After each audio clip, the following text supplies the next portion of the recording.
Hey, welcome back, modelers. So I've got a product test for you as well as kind of a little bit of a tutorial. So it's got a little bit two parts to it. First part, I'm going to talk a little bit about sprue nippers versus like wire cutters like this. Can you use these on your sprues? No, why not? Like both cut. So what's the difference? So we'll be talking about why it might be advantageous to spend a little bit more money on a tool that you're literally going to be using thousands and thousands of repeated uses. Second part, I have some donated tools here from Pitt, and so we're going to use those, of course, in part one, but I'm going to give you a little bit of a demonstration of what they are and how it can relate to the hobby. So this cool tool box as well as some wire cutters. So let's get started.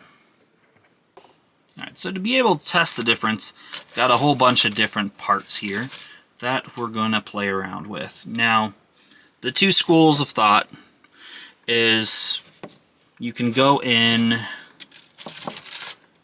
let's grab a bigger part with just any old cutter and just make sure you're cutting far away from the gate, like so. And then you've got all that extra there, and you just sand that down. Now, for bigger parts and everything, you know, there's not necessarily anything wrong with that, right?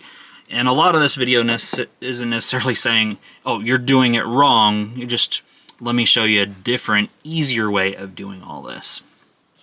Because with the same part, I can do with the steady is I can clip it. Still a little bit of gap, maybe even more on that one. And then with the extra, since these are sharp enough, I can just do that. And then now, instead of doing a lot of sanding, you're really just doing polishing, almost. Not a whole lot of material to remove. So imagine going through and sanding this versus this. Now, if you have some good glass files and all that, is this gonna be like 15 minutes of sanding? No, obviously not. So that's why I'm not saying one is far superior and you're an idiot if you're doing the other. No. I'm saying this is why I prefer this method. And the next part with this further solidifies why I would choose going with something like a dedicated tool for the task at hand. So I've got a little bit of a delicate part here, and especially with some, imagine like getting into here with this, it's a little bit tricky. You know, you can kind of get in there, but you risk damaging the part. Whereas with here, I can get pretty much all the way up to it, snip it nice and easy, and there is of course still some there, but that's kind of what I wanted. Didn't want to put too much stress on that part, but that and then there, it's going to have minimum amount of work in the next step too. So you have that. Let's look at another delicate part, especially with some of these, like on this setup here, they don't give you a whole lot of room to be able to get into that, right? Like looking at that, I can do it with this, and it's possible, but it's a little nerve-wracking. With here, not as much of an issue. So you can get in there, cleaner cut. I can come back with it as well, and just clean up that, and clean up the other guy as well. And then this part can be pretty delicate. Let's get into there. So here I've got some Tacom guide horns, and you know, let's see if I can actually, nope.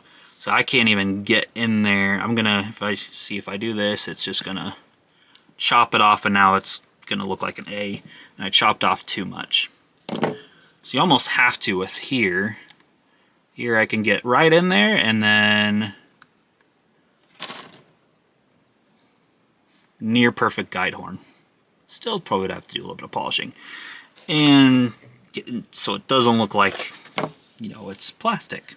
So that's another really good example.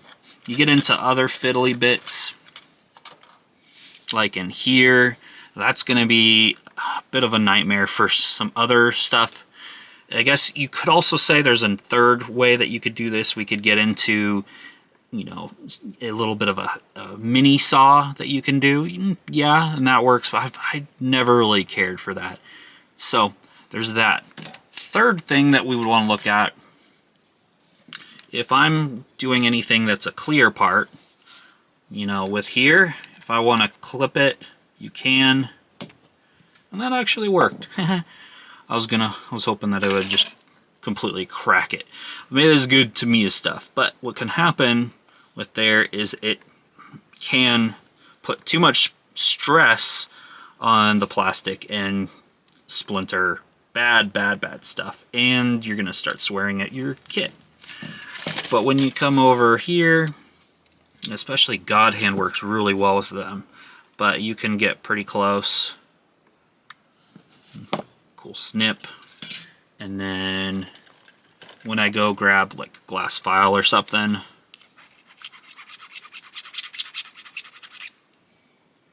minimal work. Looks like it's got a little bit, but it's actually very smooth. I will let you know. So hopefully that gives you some information. You know, I would try out every different method of doing things and see which one you guys like, because ultimately it's your hobby, so keep that in mind. So let's take a look at these wire cutters. Now, 3 different ones. Obviously, here's the basic to it, and to be honest, it does the job. Obviously, you're not looking at anything that's super high quality. It's just kind of stamped steel, so it's, you know, more basic, basic spring to it and all of that. But for a lot of what you want to do with just maybe cutting some wire, it's not bad. Now, would note we do have a little bit of a gap in here and not quite lining up. So, but that's what you get for the, you know, the basic grade in here.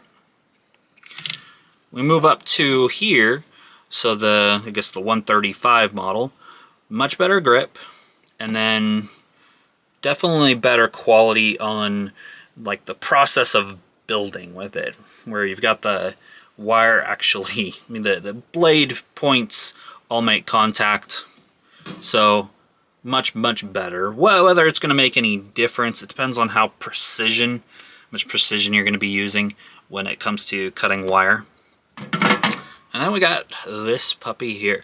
So pretty standard wire wire stripper, sorry. Keep on talking about snipping and all that. So design with it is a little different from some of them. Here you got actually the cutter. Some of the stuff I've got, you cut it more of there. So it's kind of in the inverse, but all works well. So you can cut there, and then of course you've got your different gauge wiring, whether it's solid or stranded, and all that into there, and works pretty well. So actually, now that I look at it, so it's gauge and then millimeter, so that's a little bit different. Sorry, I'm used to it the other way around. But otherwise, I did a little bit of wire work with it, and you know, it does the job.